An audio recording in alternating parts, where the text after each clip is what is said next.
Bismillahirrahmanirrahim. अस्सलामुअलैकुम dear students and dear viewers. Accounting for companies के जिस टॉपिक का हमने आगाज़ किया था, जिसके अंदर अल्हम्दुलिल्लाह हम बेसिक टर्मिनोलॉजीज़ आपको पढ़ाने की कोशिश कर रहे हैं और अल्हम्दुलिल्लाह आपको बहुत बेहतर तौर पे समझ में भी आ रहा है, वो इस वक्त पार्ट 3 के अंदर दाखिल हुआ चाहता है। पार्ट 1 और पार्ट 2 के अंदर हमने आपको टोटल टर्मिनोलॉजी से जो वाकिफ़ कराने की कोशिश की थी, वो टोटल टर्मिनोलॉजी थी 10, पहली से लेकर 5वीं तक पहली में और छठी से लेकर 10वीं तक दूसरी वीडियो में। आज अल्हम्दुलिल्लाह हम 11वीं से लेकर 15वीं टर्मिनोलॉजीज़ को इंशाल्लाह आपको रिशनास कराने के लिए जा रहे हैं। सेकेंड ईयर कॉमर्स अकाउंटिंग और बीकॉम पार्ट 2 एडवांस अकाउंटिंग के स्टूडेंट्स हमारी इस वीडियो से भरपूर इंशाल्लाह ताला फ़ायदा उठा सकते हैं और भरपूर फ़ायदे के लिए ज़रूरी है कि from the start till the end, शुरू से आखिर तक हमारी वीडियो ज़रूर देखें। स्टूडेंट्स, ये जो टर्म्स हैं ये अच्छी तरीके से आपने समझ में आ गई आपके, तो सवाल सॉल्व करना आपके लिए इंशाल्लाह बहुत इजी हो जाएगा। आज की पहली टर्म और ओवरऑल 11th टर्म के अंदर लिखा हुआ है प्रीलिमिनरी एक्सपेंसेस। ज़रा इसका प्रोनाउंसिएशन सही करना सीखें, प्रीलिमिनरी।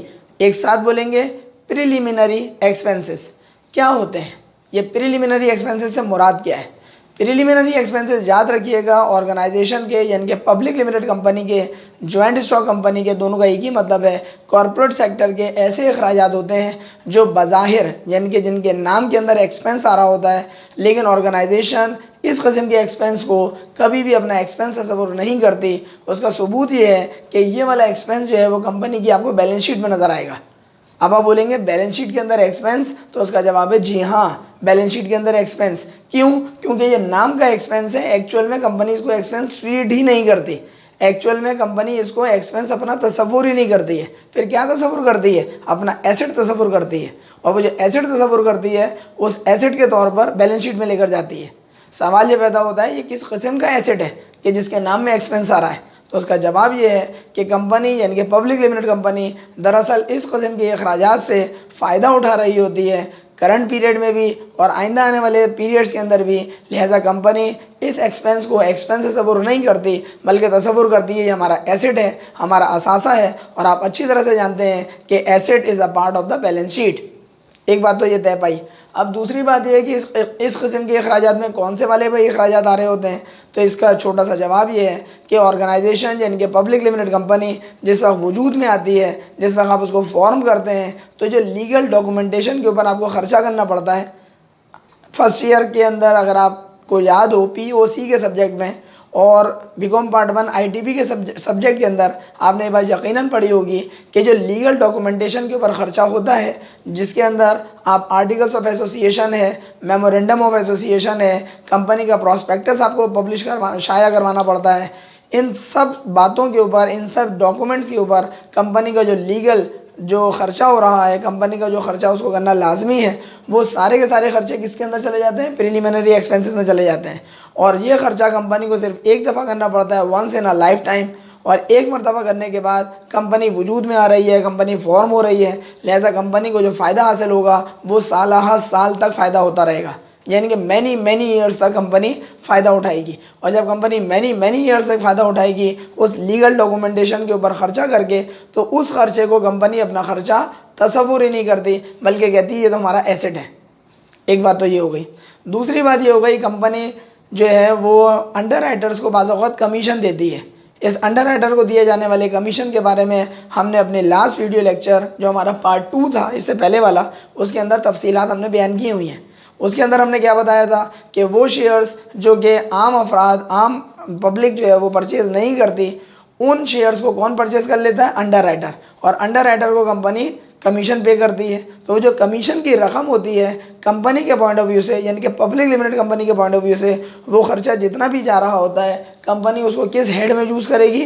प्रीलिमिनरी एक्सपेंसेस के अंदर यूज़ करेगी। इसका मतलब ये हुआ कंपनी अंडर राइटर्स को जितना भी कमीशन पे करेगी, तो कमीशन की रकम को पब्लिक लिमिटेड कंपनी अपने पास जर्नल में जो रिकॉर्ड करेगी वो किस नाम से रिकॉर्ड करेगी? प्रीलिमिनरी एक्सपेंसेस के तौर पर रिकॉर्ड करेगी। और once again be careful that preliminary expense is actually the asset of the organization. Therefore this particular head, that is preliminary expense, will become a part of the balance sheet, not of income statement. Students, अगर ये बात समझ में आ रही हो तो हम next term की तरफ जा रहे हैं जिसका नाम है ऑथराइज्ड कैपिटल। नाम से जाहिर है ऑथराइज्ड यानी कि जो आपको इख्तियार हासिल है। इसी ऑथराइज्ड कैपिटल का एक नाम और भी है, इसी को आप कहते हैं रजिस्टर्ड कैपिटल।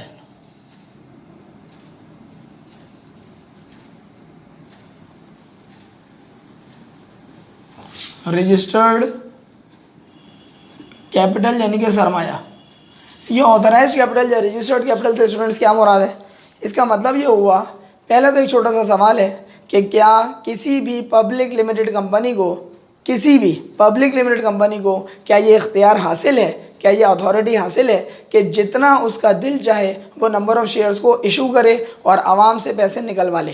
तो उसका जवाब है ऐसा किसी भी पब्लिक लिमिटेड कंपनी को बिल्कुल भी इख्तियार हासिल नहीं है कि उसके मन में, उसके दिल में जितने दिल चाहे शेयर्स इशू करने का ये ख्याल पैदा हो रहा है और इस ख्याल को पूरा करने के लिए वो शेयर्स धड़ाधड़ इशू करे और धड़ाधड़ आवाम से पैसा निकलवा ले। ऐसा बिल्कुल नहीं है। फिर कैसा है? कंपनी कोई सी भी हो, अगर वो पब्लिक लिमिटेड कंपनी है तो उसको बाकायदा ये इख्तियार जो होता है वो एक महदूद पैमाने पर हासिल होता है। ये महदूद पैमाने से, ये लिमिटेड अथॉरिटी से क्या मुराद है? इसको यानी कि पब्लिक लिमिटेड कंपनी को ये इख्तियार दिया जाता है, हुकूमत का एक इदारा है जिस इदारे की जानिब से इसको बाकायदा इख्तियार दिया जाता है कि रजिस्ट्रार उसको बताएगा, किसको? पब्लिक लिमिटेड कंपनी को, कि आप टोटल यानी कि मैक्सिमम इतने नंबर ऑफ शेयर्स इशू कर सकते हैं। एज्यूम कर लेते हैं कि कोई ABC कंपनी है जो कि फर्जी कंपनी है, उस ABC कंपनी को अगर रजिस्ट्रार ये इख्तियार दे रहा है कि आपको टोटल यानी कि मैक्सिमम नंबर ऑफ शेयर्स फर्ज करें 1 लाख इशू कर सकते हैं, 1 लाख यानी कि 100,000, और एक शेयर एज्यूम कर लेते हैं वो 10 रुपये का है, तो बताइए 100,000 शेयर्स इशू करने का अगर इख्तियार उसको दिया जा रहा है किसी कंपनी को जो कि एक शेयर 10 रुपये का है, तो इसका मतलब क्या हुआ? टोटल 10 लाख रुपए यानी कि 1 मिलियन आवाम की जेबों से ये कंपनी निकलवा सकती है। इस 1 लाख रुपए, 1 लाख नंबर ऑफ शेयर्स हैं और टोटल 10 लाख रुपए यानी कि 10 लाख जो है जिसको 1 मिलियन कहते हैं, ये 10 लाख इस कंपनी के लिए क्या कहलाएगा? Authorised capital. इसको ज़रा हम लिख के देखते हैं कि किस तरह से लिखा जाएगा। For example 1 lakh shares at the rate of ₹10, जो रकम आपके पास बन जाएगी 10 लाख। ज़ीरो का बहुत ख्याल रखा करें। मैं बाद वक़्त स्टूडेंट से मजाकन कहता हूँ कि ज़ीरो को अगर आपने ख्याल नहीं रखा तो फिर पेपर में भी आपको ज़ीरो ही मिलेगा। इसका मतलब क्या हुआ? ज़ीरो का बहुत ज़्यादा आपको ख्याल रखना है। 1 लाख शेयर्स हैं, 10 रुपये वाले हैं, 10 से आप जब इसको 1 लाख को मल्टीप्लाई करते हैं तो 1 लाख के अंदर एक ज़ीरो बढ़ जाएगा। इकाई, दहाई, सैकड़ा, हज़ार, 10,000, लाख, 10 लाख। इंग्लिश में पढ़ेंगे यूनिट या वंस, उसके बाद टेंस, 100, 1000, 10,000, 100,000 और मिलियन। 1 मिलियन रुपए या 10 लाख रुपए टोटल वो पब्लिक लिमिटेड कंपनी जिसका नाम हमने एज्यूम किया था इस वक्त ABC कंपनी, वो 10 लाख रुपए आवाम के पॉकेट में से निकाल कर अपनी पॉकेट में यानी कि अपने अकाउंट में ले सकती है। ये क्या कहलाएगा? ये कहलाएगा रजिस्टर्ड कैपिटल। और ये हमने फर्जी तौर पे फिगर रखी है। ये कुछ भी हो सकता है, 50,000 शेयर्स हो सकते हैं, ये 10 लाख शेयर्स हो सकते हैं, ये 50 लाख शेयर्स हो सकते हैं, कुछ भी हो सकते हैं। डिपेंड करेगा कि कितनी उसको अथॉरिटी मिल रही है। इसका मतलब वो जितनी अथॉरिटी उस पब्लिक लिमिटेड कंपनी को शेयर्स इशू करने की मिल रही है वो मैक्सिमम उतने ही शेयर्स इशू कर सकती है। उससे ज़्यादा एक शेयर भी, एक सिंगल शेयर भी कंपनी इशू नहीं कर सकती। यानी कि अगर ABC कंपनी को 1 लाख शेयर्स इशू करने का टोटल इख्तियार हासिल है तो याद रखिएगा कंपनी मैक्सिमम इतने शेयर्स इशू कर सकती है। 1 लाख का मतलब ये होता है कि 1 लाख और 1 शेयर भी कंपनी इशू नहीं कर सकती। क्यों? क्योंकि मैक्सिमम लिमिट है 1 लाख और टोटल पैसा कितना निकलवा सकती है? 10 लाख रुपए। 10 लाख से 1 रुपये भी ज़्यादा निकलवा नहीं सकती। ये तो तय हुआ बात, ये तो बात तय हो गई कि जनाब ये रजिस्टर्ड कैपिटल कहलाएगा या फिर ऑथराइज्ड कैपिटल कहलाएगा। ऑथराइज का मतलब होता है इतनी कंपनी के पास अथॉरिटी है, इतनी कंपनी के पास इख्तियार हासिल है कि इतना पैसा यानी कि 10 लाख इतने शेयर्स को इशू करके इतने रुपए वाले पैसे निकलवा सकती है। ये बात ख़त्म हो गई। स्टूडेंट ये बात याद रखिएगा, फ़र्ज़ करें आपकी कंपनी ऐसी है कि जिसको टोटल 1 लाख शेयर्स इशू करने की अथॉरिटी हासिल है। क्या ऐसा मुमकिन है कि कंपनी जो है वो फ्यूचर में, आइंदा आने वाले सालों में अपना ये ऑथराइज्ड कैपिटल बढ़वा ले? जवाब है जी हाँ, बिल्कुल ऐसा कर सकती है। और ऐसा करेगी कब और किस सूरत में कर सकती है? जब कंपनी कंटिन्यूस बेसिस के ऊपर प्रॉफिट जनरेट करे। अगर कंपनी कंटिन्यूस बेसिस के ऊपर अच्छा परफॉर्म कर रही है, खूब दबा के सेल कर रही है, उसका प्रॉफिट माशाल्लाह हर साल जनरेट हो रहा है, लॉसेस दूर दूर तक आता पता नहीं है, तो फिर कंपनी रजिस्ट्रार के पास जाकर रिक्वेस्ट कर सकती है कि उसको मज़ीद नंबर ऑफ़ शेयर्स इशू करने की इजाज़त दे दी जाए। और ऐसी सूरत में उसकी ये इजाज़त हासिल करने का जो अमल है वो उसके हक़ में निकल सकता है, यानी कि उसकी रिक्वेस्ट पूरी की जा सकती है। लेकिन अगर मामला उलट है, कंपनी जो है वो लॉसेस में चल रही है और लॉसेस में चलने की वजह से वो पहुंच गए रजिस्ट्रार के पास, भाईजान हमें नंबर ऑफ़ शेयर्स मज़ीद इशू करने की इजाज़त दे दी जाए, तो उसको रजिस्ट्रार पलट के ये बोलेगा अपनी हालत तो देखो, और हालत देखने के बाद अपनी बातें तो कहो कि तुम कह क्या रहे हो, सुनो तो ज़रा गौर तो करो। इट मीन्स दैट रजिस्ट्रार ऐसी कंपनी को इजाज़त नहीं देगा, क्योंकि वो कंपनी वैसे ही लॉसेस में चल रही है। अब यहाँ पे ये भी एक छोटा सा सवाल पैदा हो सकता है कि रजिस्ट्रार को क्या प्रॉब्लम है कि भाई वो नंबर ऑफ़ शेयर्स इशू करने की इजाज़त दे या ना दे, तो इस भाईजान को या इस इदारे को क्या प्रॉब्लम है? उसका जवाब बहुत आसान सा है कि याद रखिएगा, पब्लिक लिमिटेड कंपनी के पास पैसा जो मौजूद होता है वो आवाम का पैसा होता है, और आवाम का पैसा मौजूद होता है पब्लिक लिमिटेड कंपनी के पास। तो पब्लिक लिमिटेड कंपनी को ये बहुत ज़्यादा ख्याल रखना पड़ता है कि वो पैसे को किस जगह इन्वेस्ट कर रही है, वहाँ से जनरेट कर रही है प्रॉफिट या नहीं कर रही है, क्योंकि अगर लॉस होगा तो बेसिकली अल्टीमेटली वो लॉस बर्दाश्त करना पड़ेगा शेयर होल्डर्स को। शेयर होल्डर्स कौन होते हैं? जो कंपनी के शेयर्स जिन्होंने परचेज़ किया हुआ है। लिहाजा रजिस्ट्रार जो है वो चेक एंड बैलेंस रखता है उन कंपनीज़ को जो कि मज़ीद नंबर ऑफ़ शेयर्स इशू करने की इजाज़त हासिल करना चाह रहे हैं, तो वो देखेगा कि आया ये कंपनी इस काबिल भी है, अगर काबिल होगी तो मज़ीद उसको इख्तियार दिया जा सकता है। और अगर फ़र्ज़ करें मज़ीद इख्तियार दिया जा रहा है तो 1 लाख शेयर्स नेक्स्ट टाइम जो है वो मुमकिन है कि टोटल हो जाए 1,20,000 शेयर्स, मुमकिन है फ्यूचर में हो जाए 1,30,000 शेयर्स। और जब 1,30,000 शेयर्स बनेंगे और 10 रुपये वाले बनेंगे तो ये वाली रकम खुद ब खुद बढ़ जाएगी। इसका मतलब कंपनी मज़ीद से मुराद टोटल जो है वो फ़र्ज़ करें 15 लाख रुपए आवाम की जेबों से निकाल सकती है। इट मीन्स दैट इसके अंदर पुरानी रकम भी शामिल होगी जितने शेयर्स की इशू करके पैसा हासिल करने का इख्तियार पहले था, और मज़ीद शेयर्स की रकम जो है इसमें जाके ऐड हो जाएगी। जैसे 10 लाख ये है और 5 लाख फ़र्ज़ करें ऐड हो गई, तो 5 लाख अगर ऐड होगी तो ये 15 लाख बन जाएगा। और ये टोटल पहले 1 लाख था और पहले 1 लाख था, और इसके अंदर फ़र्ज़ करें 50,000 शेयर्स मज़ीद इशू करने की इजाज़त मिल गई, तो ये बन जाएगा आपके पास 1.5 लाख। 50,000 और कितना है ये 1 लाख, 1 लाख और 50,000 इनके 1.5 लाख शेयर्स इशू करने की इजाज़त है। 10 रुपये वाला शेयर है तो ये बन जाएगा टोटल आपके पास 10 लाख की जगह 15 लाख। उम्मीद है आपको ये बात अच्छी तरह से समझ में आ रही होगी। स्टूडेंट्स, अब जो नई टर्मिनोलॉजी आपके पास आ रही है बोर्ड के ऊपर लिखी हुई, उसको कहते हैं पेड अप कैपिटल। ये क्या चीज़ होती है भाई? कंपनी, याद रखिएगा, जितने नंबर ऑफ़ शेयर्स इशू कर चुकी होती है और इशू करने के बाद आवाम की जेबों से पैसा निकलवा चुकी होती है, तो उस पैसे की जो अमाउंट होती है वो कहलाएगा आपके लिए पेड अप कैपिटल। क्या मतलब? एज्यूम करें, इसी एग्जाम्पल की बात करते हैं, 1 लाख शेयर्स कंपनी इशू करने का इख्तियार हासिल है, जिसको आप रजिस्टर्ड कैपिटल कह रहे हैं। 10 रुपये वाले वो शेयर्स हैं और टोटल 10 लाख रुपए आवाम की जेबों से निकलवा सकती है, जिसको आप रजिस्टर्ड या ऑथराइज कैपिटल कह रहे हैं। अब कंपनी ने अपने इस इख्तियार में से जितना इख्तियार हासिल कर लिया और जितने शेयर्स इशू करके पैसा हासिल कर लिया अपने अकाउंट में आ गया, कंपनी के अकाउंट में आ गया या कंपनी के बैंक अकाउंट में आ गया, वो क्या कहलाएगा students? Paid up capital. Assume करते हैं कि कंपनी ने टोटल 20,000 शेयर्स इशू कर दिए, 20,000 shares issued at the rate of ₹10। तो कितना पैसा बताया कंपनी की जेब में आ जाएगा? 20,000 को जब आप 10 से मल्टीप्लाई करेंगे ये आ जाएगा 2 लाख। क्या मतलब हुआ? 20,000 शेयर्स कंपनी ने इशू कर दिए, टोटल शेयर्स इशू कर सकती थी 1 लाख, उसमें से 20,000 शेयर्स कंपनी ने इशू कर दिए, 10 रुपये वाले, इधर भी 10 रुपये वाले। 20,000 को जब आप 10 से मल्टीप्लाई करते हैं ये आता है 2 लाख। इसका मतलब ये हुआ company total 1 lakh shares issue कर सकती थी, लेकिन अब तक कंपनी ने कितने शेयर्स इशू कर दिए? 20,000। और कंपनी टोटल पैसा 10 लाख निकलवा सकती थी, अब तक कितना निकलवा चुकी है? 2 लाख। बताएं रिमेनिंग मज़ीद कितने शेयर्स कंपनी फ्यूचर में इशू मज़ीद कर सकती है?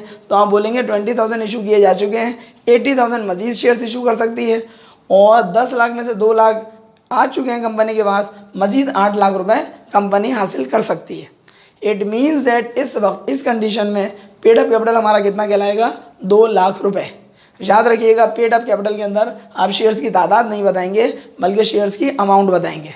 बिल्कुल इस तरीके से जैसे आपने पे ऑथराइज कैपिटल के अंदर या रजिस्टर्ड कैपिटल के अंदर शेयर्स की तादाद नहीं बताई थी बल्कि शेयर्स की अमाउंट बताई थी। कोई आपसे पूछे इस कंपनी का जिसकी हम बात कर रहे हैं ऑथराइज कैपिटल या रजिस्टर्ड कैपिटल कितना है, तो आप ये नहीं बोलेंगे, आप बोलेंगे ये, यानी कि 10 लाख। कोई आपसे पूछे भाई पेड अप कैपिटल इस कंपनी का इस वक्त कितना है, तो आप ये नहीं बोलेंगे, आप बोलेंगे ये, यानी कि 2 लाख रुपए। उम्मीद है कि आपको ये बात अच्छी तरीके से समझ में आ रही होगी कि ऑथराइज कैपिटल और पेड अप कैपिटल में क्या फ़र्क है। एक छोटी सी एग्जांपल आपको देना चाहूँगा आपका कंसेप्ट मज़ीद बेहतर बनाने के लिए। 3 छोटे छोटे सवाल बना रहा हूँ, बताइएगा क्या ये बात सही है या ये बात गलत है।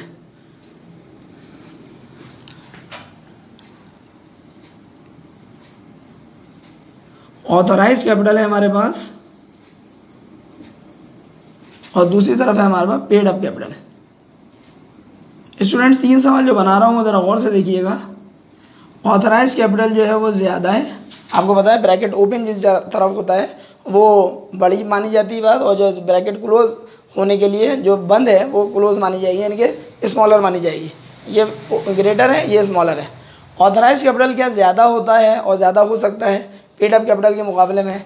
जवाब है जी हाँ, पॉसिबल है ये बात, क्योंकि आपको नज़र आ ही रहा है ऑथराइज कैपिटल ज़्यादा है, पेड अप कैपिटल कम है, बिल्कुल पॉसिबल है। ये हो गया केस नंबर 1। केस नंबर 2 की अगर हम बात करें कि ऑथराइज कैपिटल क्या ऐसा मुमकिन है कि जनाब ये बराबर हो जाए किस चीज़ के? पेड अप कैपिटल के। जितना ऑथराइज कैपिटल है उतना ही पेड अप कैपिटल है। वो कैसे पॉसिबल है? इसलिए पॉसिबल है क्योंकि फ़र्ज़ करें टोटल 10 लाख रुपए हासिल करने का इख्तियार हासिल है, और फ़र्ज़ करें तमाम के तमाम शेयर्स इशू इन्होंने कर दिए, यानी कि पूरे 1 लाख शेयर्स इशू कर दिए, 10 रुपये वाले कर दिए, टोटल 10 लाख रुपए आवाम की जेबों से निकलवा लिया। तो जो पेड अप कैपिटल होगा और वही ऑथराइज कैपिटल होगा, दोनों की रकमें बराबर क्या हो सकती हैं? Equal to. जवाब है जी हाँ, पॉसिबल है ये भी। तीसरी बात शायद अब तक आप समझ ही चुके हों कि क्या सवाल बनने वाला है कि ऑथराइज कैपिटल जो है वो छोटा है। किससे छोटा है भाई? पेड अप कैपिटल से। जितने नंबर ऑफ़ शेयर्स इशू करने का आपको इख्तियार हासिल है वो कम है, और जितने नंबर ऑफ़ शेयर्स इशू करके आपने पैसा हासिल कर लिया है वो ज़्यादा है। ऐसा पॉसिबल है? तो जवाब है किसी भी सूरत में पॉसिबल नहीं है। आप इसका लिख सकते हैं इम्पॉसिबल। इसकी एक बहुत आसान सी मिसाल आप कह सकते हैं कि साहबजादे की एज कितनी ही ज़्यादा क्यों ना हो, अपने वालिद के मुकाबले में हर हाल में कम होगी। बेटे की एज, बेटे की उम्र कितनी ही ज़्यादा क्यों ना हो, अपने ही वालिद के मुकाबले में हर हाल में कम होगी। ऐसा पॉसिबल नहीं है कि बेटे की एज जो है वो ज़्यादा हो जाए और बाप की एज कम हो जाए। सिर्फ एक सूरत में पॉसिबल है, और वो सूरत ये है कि उनके अब्बाजान कौन है? स्टेप फादर है। सोचिएगा मैं क्या कह रहा हूँ। स्टेप फादर की सूरत में ये बात पॉसिबल है कि बेटे की एज क्या है? ज़्यादा नहीं है, बल्कि बेटे की एज जो है वो ज़्यादा है और वालिद की एज कम है। कब? जब उनके वालिद स्टेप फादर हो। लेकिन अगर स्टेप फादर नहीं है तो फिर किसी भी सूरत में बेटे की एज अपने वालिद साहब की एज के मुकाबले में ज़्यादा नहीं हो सकती। उम्मीद है आपको मेरी ये मिसाल बहुत अच्छी लगेगी। स्टूडेंट बताइएगा, नेक्स्ट है हमारे पास 14th जो आपके पास पॉइंट आ रहा है उसका नाम क्या है? Share holders equity. Share holders equity का मतलब अच्छी तरीके से समझिएगा। बहुत सारे स्टूडेंट्स इंटर तो छोड़ दें, बीकॉम के स्टूडेंट्स भी कंफ्यूज हो जाते हैं। ये शेयर होल्डर्स इक्विटी को वो सही तरह से पहचान ही नहीं पाते हैं, सवाल सॉल्व करने में उनको बहुत प्रॉब्लम का सामना करना पड़ता है। शेयर होल्डर्स इक्विटी का मतलब होता है शेयर होल्डर का हक। अपॉस्ट्रोफी इसका मतलब होता है का, की या के। शेयर होल्डर का हक। याद करिए फर्स्ट ईयर कॉमर्स, याद करिए सेकेंड ईयर कॉमर्स अकाउंट्स। क्या करते थे आप वहाँ पर? अगर आप फर्स्ट ईयर कॉमर्स और सेकंड ईयर कॉमर्स, जहाँ तक कि बीकॉम पार्ट 1 अकाउंटिंग, वहाँ पे आप क्या करते हैं? जब एक पर्टिकुलर ओनर के कैपिटल की हम बात करते हैं तो उसको हम नाम क्या देते हैं? ओनर्स इक्विटी का नाम देते हैं, ओनर्स इक्विटी। क्या कह रहा हूँ मैं आपसे? मैं ये अर्ज कर रहा हूँ कि जब आप एक पर्टिकुलर ओनर की बात करते हैं, यानी कि सोल प्रोप्राइटरशिप बिजनेस की बात करते हैं, तो सोल प्रोप्राइटरशिप बिजनेस के अंदर एक अकेला बंदा जो कारोबार का ओनर होता है उसको आप क्या कहते हैं? उसको आप बोलते हैं कि ओनर्स इक्विटी। ओनर्स इक्विटी का क्या मतलब होता है? मालिक का हक। कब? जब सोल प्रोप्राइटरशिप बिजनेस है। अगर पार्टनरशिप बिजनेस है तो ये बन जाता है पार्टनर्स इक्विटी।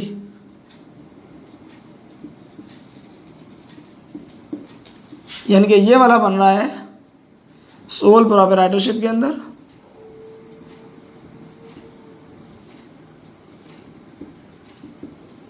ये वाला बन रहा है पार्टनरशिप बिजनेस के अंदर। आपको पता है टाइप्स ऑफ बिजनेस ऑर्गेनाइजेशंस जो हैं वो हमारे पास कौन कौन सी हैं। एक है सोल प्रोप्राइटरशिप, एक है हमारे पास पार्टनरशिप, और तीसरी है हमारे पास पब्लिक लिमिटेड कंपनी।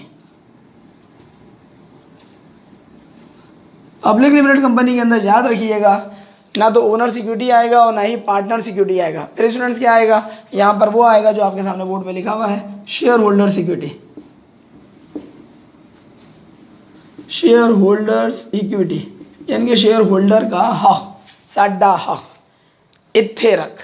बताइएगा स्टूडेंट्स, सोल प्रोप्राइटरशिप का क्या मतलब होता है। फर्द वाहिद का अगर कारोबार रन कर रहा है कोई शख्स तो उसका जो इक्विटी होगा, उसका जो हक होगा वो कहलाता है ओनर सिक्योरिटी, मालिक का हक। ये आपने फर्स्ट ईयर में भी पढ़ा, सेकंड ईयर में भी पढ़ा, पार्ट 1 में भी पढ़ा। पार्टनरशिप बिजनेस आपने सेकंड ईयर में पढ़ा और पार्टनरशिप का टॉपिक जो है वो बीकॉम पार्ट 1 में भी मौजूद है। वहाँ पे क्या होता है, पार्टनर सिक्योरिटी हो जाएगा। तीसरे नंबर पे आपके पास पब्लिक लिमिटेड कंपनी। ये पब्लिक लिमिटेड कंपनी आपने फर्स्ट टाइम पढ़ा सेकंड ईयर कॉमर्स में, फिर पार्ट 1 में आपने नहीं पढ़ा, फिर अब आप पार्ट 2 में पढ़ रहे होंगे। तो पब्लिक लिमिटेड कंपनी में क्या होता है, share holder security, share holder का हक। याद रखिएगा यहाँ पे जब आप एंट्री बनाते थे तो क्या करते थे, जो भी पार्टनर इन्वेस्टमेंट कर रहा है उस इन्वेस्टमेंट को आप डेबिट करते थे। Cash debit, equipment debit, building debit, owner security credit करा देते थे। यहाँ पे आप क्या करते थे, जो भी पार्टनर ने इन्वेस्टमेंट की है उसको आप डेबिट करवाते थे। जैसे यही चीज़ बात कर लें, cash debit, furniture debit, building debit, equipment debit, machinery debit, partner security को आप क्रेडिट करा देते थे या पार्टनर्स कैपिटल को क्रेडिट करा देते थे। वही पार्टनर्स कैपिटल जो है उसकी इक्विटी कहलाएगी। बताइएगा यहाँ पर क्या मामला होगा, यहाँ पर आप लिखेंगे share holder security. Share holder security का क्या मतलब होता है, शेयर होल्डर का हक। शेयर होल्डर्स कौन होते हैं, शेयर होल्डर्स स्टूडेंट्स वही हैं जिनका हम पहले ही जिक्र कर चुके हैं कि जब आप किसी भी पब्लिक लिमिटेड कंपनी के शेयर्स को परचेज कर लेते हैं तो आप उस पब्लिक लिमिटेड कंपनी के क्या बन जाते हैं, शेयर होल्डर। और शेयर होल्डर का जितना भी राइट होता है, RIGST ना कि WRITE, RIGST वाला राइट की बात हो रही है कि शेयर होल्डर सिक्योरिटी का जितना भी राइट होता है, जितना भी हक होता है कारोबार के अंदर, वो कहलाता है शेयर होल्डर्स इक्विटी यानी कि शेयर होल्डर का हक। अब आप मुझे बताइए, शेयर होल्डर सिक्योरिटी जो है उसके हवाले से जब सवालात आएंगे तो आपको कम से कम कंसेप्ट क्लियर होगा कि शेयर होल्डर इक्विटी का मतलब क्या है। शेयर होल्डर इक्विटी का मतलब होता है शेयर होल्डर्स का जितना भी राइट होगा कारोबार के अंदर वो क्या कहलाएगा, शेयर होल्डर इक्विटी। और ये वाली टर्म याद रखिएगा कहाँ पे आप यूज़ करेंगे, पब्लिक लिमिटेड कंपनी में। अलबत्ता सोल प्रोप्राइटरशिप में और पार्टनरशिप में ये वाली टर्म्स यूज़ की जाती हैं। आज की हमारी इस वीडियो लेक्चर का लास्ट पॉइंट है जो कि कम अहमियत का हामिल नहीं है, ये भी बहुत इंपॉर्टेंट है, जिसका नाम है रिटेन्ड अर्निंग। रिटेन्ड का मतलब होता है रोक लेना या रोकी हुई, अर्निंग का मतलब होता है कमाई। रिटेन्ड अर्निंग क्या होता है ये भी ज़रा समझने की कोशिश करिएगा। मैं आपको फिर एक स्टेप पीछे लेके जाऊंगा। जब आप फर्स्ट ईयर के अंदर थे तो आप फर्स्ट ईयर के अंदर क्या लिखते थे, किसी एक पार्टनर के हवाले से जब हम बात करते थे तो हम कहते थे असलम कैपिटल, या अगर उसका नाम नदीम है तो हम लिखते थे Nadeem capital, Shameem capital, Farzana capital. मुझे बताइए ऐसा क्यों करते थे। ऐसा हम इसलिए करते थे क्योंकि सोल प्रोप्राइटरशिप बिजनेस के अंदर जो ओनर होता था वो एक अकेला होता था, और जब एक अकेला ओनर होता था तो उसी के कैपिटल के नाम से उसके कैपिटल को आप क्रेडिट करवाते थे अगर वो इन्वेस्टमेंट कर रहा है। पार्टनरशिप बिजनेस में आप क्या करते थे, पार्टनरशिप बिजनेस में एक से ज़्यादा पार्टनर्स होते थे, मिलकर कारोबार रन करते थे। तो वहाँ पे भी जो उस पार्टनर का नाम होता था उस पार्टनर के नाम के साथ आप उसके कैपिटल को क्रेडिट कराते थे। Aslam capital, Nadeem capital, Shameem capital, जो भी उसका नाम है, Ali capital, Ahmed capital, Shabbir capital, तो ये आप उसको कैपिटल को क्रेडिट करा देते थे। लेकिन याद रखिएगा जब पब्लिक लिमिटेड कंपनी आई है स्टूडेंट्स, तो पब्लिक लिमिटेड कंपनी में पहले भी मैंने आपको इन्फॉर्म किया है कि पार्टनर के या उस बंदे के या ओनर के नाम के साथ कैपिटल कभी भी नहीं लिखा जाता। बंदे के नाम के साथ यानी कि ओनर के नाम के साथ कैपिटल जो लिखने का तरीक़ाकार राइज है वो सोल प्रोप्राइटरशिप बिजनेस में है और पार्टनरशिप बिजनेस में भी है। लेकिन कभी भी पब्लिक लिमिटेड कंपनी में याद रखिएगा उस बंदे के जो कोई ओनर है उस बंदे के नाम के साथ कैपिटल का वर्ड नहीं लिखा जाता। फिर वहाँ पे क्या होता है, वहाँ पे आप शेयर्स कैपिटल का वर्ड लिखते हैं। ये बात पहले भी मैंने आपको इन्फॉर्म की है। अभी जिस चीज़ को आपको उस चीज़ को इस चीज़ से मिलाना है वो ज़रा समझिएगा। रिटेन्ड अर्निंग का क्या मतलब है, रिटेन्ड अर्निंग का मतलब होता है ऐसी कमाई जो कि कंपनी ने रोक ली है। ये रोकने से मुराद क्या है, फॉर एग्जाम्पल समझाने के लिए बोल रहा हूँ कि कोई पब्लिक लिमिटेड कंपनी है, उसने पूरे साल बिजनेस रन किया, और पूरे साल बिजनेस कैसे रन किया, आवाम की जेबों से पैसा निकलवाया, उसको किसी जगह इन्वेस्ट किया, कारोबार किया। कारोबार करने के बाद उस ऑर्गेनाइजेशन के फ़र्ज़ कर लेते हैं टोटल रेवेन्यू जो हैं वो 1 करोड़ रुपए के फ़र्ज़ी फिगर है, और फ़र्ज़ करें उस ऑर्गेनाइजेशन के टोटल अखराजात जो हैं पूरे साल के वो है फ़र्ज़ करें 80 लाख। 1 करोड़ में से 80 लाख को जब आप माइनस करते हैं तो जवाब आता है आपके पास 20 लाख। 20 लाख यानी कि 10 लाख, और 10 लाख यानी कि 2 मिलियन। 1 मिलियन 10 लाख के बराबर है, और फिर 1 मिलियन फिर 10 लाख के बराबर है, यानी कि 2 मिलियन या 20 लाख उस ऑर्गेनाइजेशन का नेट इनकम आ गई। फ़र्ज़ करें जितने भी टैक्सेस वगैरह हैं वो भी हमने गवर्नमेंट को पे कर दी है, सब कुछ कर करा के फाइनल जो रिजल्ट आ रहा है वो आ रहा है 20 लाख रुपए ऑर्गेनाइजेशन का नेट प्रॉफिट।